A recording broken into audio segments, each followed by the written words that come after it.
Hello student, आज की इस वीडियो में आप लोग को क्लास 10th के विज्ञान सब्जेक्ट से कुछ ऐसे प्रश्न लेकर आया हूं जो बोर्ड एग्जाम में 5 नंबर के पूछे जाते हैं। तो ये क्वेश्चन सभी बहुत इंपॉर्टेंट है। मैं कई मॉडल पेपर से मिलाकर लेकर आया हूं। आप लोग इसको पूरा देखिएगा। अगर आप लोग पूरा देख ले रहे हैं तो आप लोग अच्छे मार्क्स लेकर इस बार आएंगे। तो इसीलिए आप लोग इस वीडियो को पूरा जरूर देखिएगा।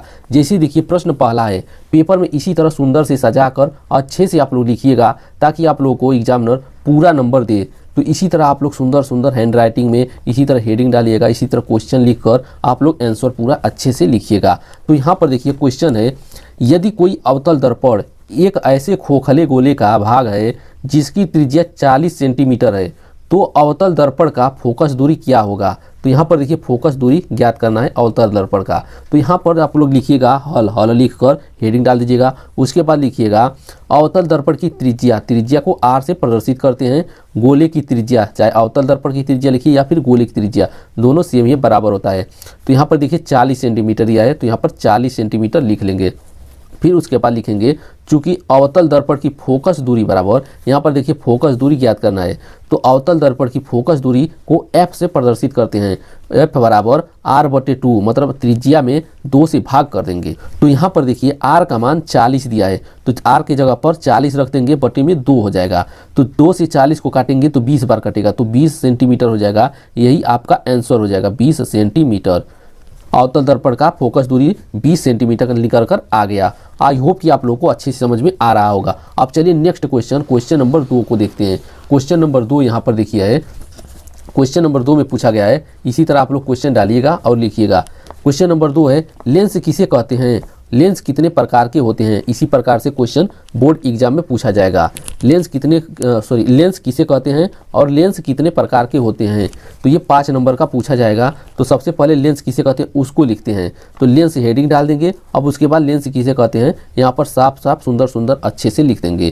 तो यहाँ पर देखिए, पारदर्शक और समांग का वह भाग जो 2 वक्र पृष्ठों या एक वक्र पृष्ठ तथा एक समतल पृष्ठ से घिरा हुआ हो लेंस कहलाता है। लेंस 2 प्रकार के होते हैं। लेंस 2 प्रकार के होते हैं। पहला होता है उत्तल लेंस, दूसरा होता है अवतल लेंस। तो यहाँ पर देखिए ये लेंस उत्तल लेंस सबसे पहले समझिए। ये लेंस बीच में मोटे तथा किनारों पर पतले होते हैं।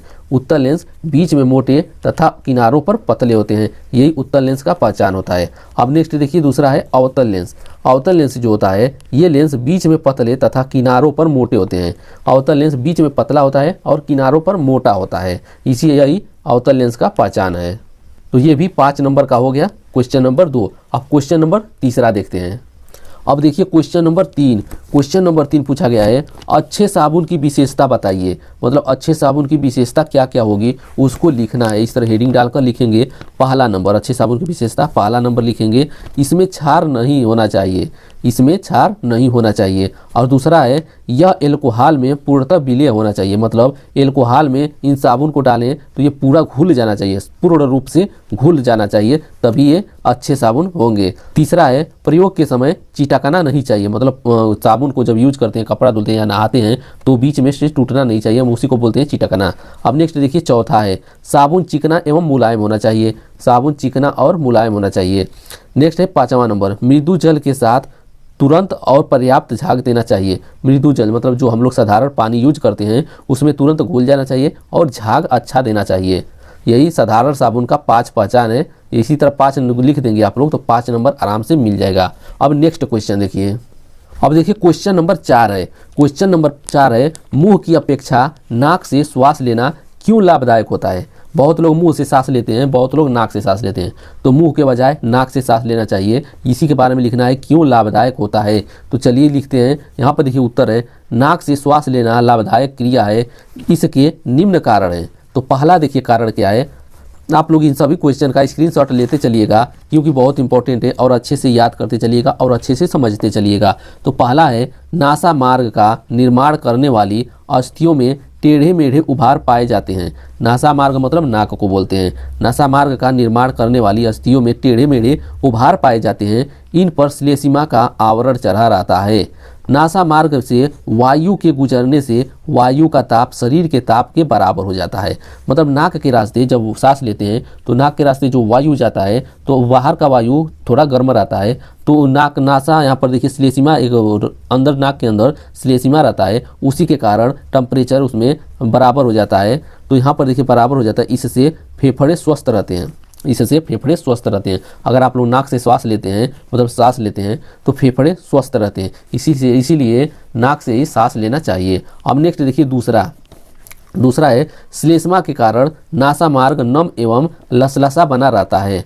श्लेष्मा के कारण जो नाक में चिपचिपा पदार्थ रहता है उसी को श्लेष्मा बोलते हैं। श्लेष्मा के कारण नासा मार्ग नम एवं लसलसा बना रहता है, इससे वायु नम होकर फेफड़ों में पहुंचता है, इससे वायु नम होकर मतलब ठंडा होकर फेफड़ों में पहुंचता है। अब देखिए कुछ तीसरा कारण देखिए, जीवाणु विषाणु बीजाणु धूल कण आदि रोमाभ श्लेष्मा से चिपक जाते हैं। मतलब इतने जो धूल कण होते हैं पदार्थ होते हैं तो नाक से सांस लेने पर वहाँ पर नाक में श्लेष्मा जो होता है उसमें चिपक जाते हैं, क्योंकि वो चिपचिपा पदार्थ होता है तो इसीलिए उसमें चिपक जाते हैं और ये फेफड़ों में नहीं पहुँच पाते हैं, इसी कारण फेफड़ों में नहीं पहुँच पाते हैं। अगर मुँह से आप लोग सांस लेते हैं तो डायरेक्ट आपके मुँह में चले जाते हैं जीवाणु विषाणु अन्य धूल के कण और जो बेकार पदार्थ होते हैं, तो आप लोगों को शरीर के लिए बहुत लाभदायक होता शरीर के लिए बहुत हानिकारक होता है, इसीलिए नाक से सांस लेना चाहिए जो बहुत अच्छा रहेगा। अब देखिए नेक्स्ट है चौथा नंबर, नासा मार्ग की श्लेष्मा गंध का ज्ञान भी कराती है। मतलब नासा मार्ग की श्लेष्मा गंध का ज्ञान भी कराती है, मतलब नाक से ही सूंघ कर आप लोग बता सकते हैं कि ये कैसी इसकी गंध है, इसी को यहाँ पर लिखा गया है। इतना हो गया, 4 आप लोग लिख देंगे तो आप लोगों को 5 नंबर, जितने नंबर 5 नंबर या 6 नंबर का रहेगा आप लोगों को आराम से मिल जाएगा। अब नेक्स्ट क्वेश्चन देखिए, क्वेश्चन नंबर 5। क्वेश्चन नंबर 5 में पूछा गया है परासरण। परासरण किसे कहते हैं, मैं इसका 2 परिभाषा बताऊंगा, एक लॉन्ग रहेगा एक शॉर्ट रहेगा। आप लोग दोनों अच्छे से देख लीजिएगा, शॉर्ट वाला याद कर लीजिएगा क्योंकि लॉन्ग वाला भी समझा दे रहा हूँ और शॉर्ट वाला भी। तो यहाँ पर देखिए, जब 2 भिन्न सांद्रता वाले घोल अर्धपारगम्य झिल्ली द्वारा पृथक होते हैं तो कम सांद्रता वाले घोल से घोलक मतलब विलायक के अणु अधिक सांद्रता वाले घोल की ओर गति करते हैं।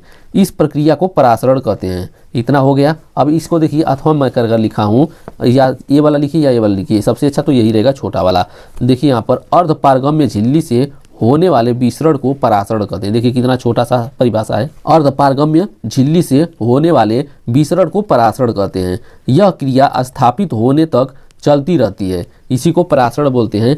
अब यहाँ पर तो हो गया इतना क्वेश्चन, 5 क्वेश्चन बताए हूँ आप लोगों को, पाँचों 5 नंबर का है। अब नेक्स्ट पारी पर मैं दिखा दे रहा हूँ, उसका आप लोग स्क्रीनशॉट ले लीजिएगा।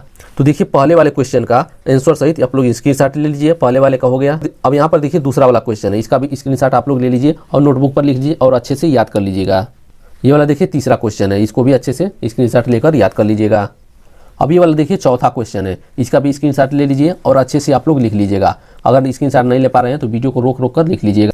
अब ये देखिए लास्ट क्वेश्चन है 5वां वाला, इसका भी स्क्रीनशॉट ले लीजिए और अच्छे से आप लोग लिख लीजिएगा और अच्छे से आप लोग याद कर लीजिएगा, क्योंकि ये विज्ञान के परीक्षा में ये क्वेश्चन जरूर आएगा, इसीलिए आप लोग अच्छे से याद कर लीजिएगा। आई होप कि आप लोगों को 5 क्वेश्चन अच्छे से समझ में आ गया होगा। अगर इन 5 क्वेश्चन में आप लोगों को कोई भी डाउट हो, कोई भी कंफ्यूजन हो तो आप लोग प्लीज़ कमेंट जरूर कर दीजिएगा, मैं उसका रिप्लाई दूंगा। अगर वीडियो बनाने के लिए बोलेंगे तो उस पर वीडियो भी बना दूंगा, आप लोग देख लीजिएगा। बोर्ड एग्जाम में अच्छे से अच्छे मार्क्स बस आप लोगों के आना चाहिए। तो आज के लिए बस इतना ही, मिलते हैं नेक्स्ट वीडियो में। धन्यवाद।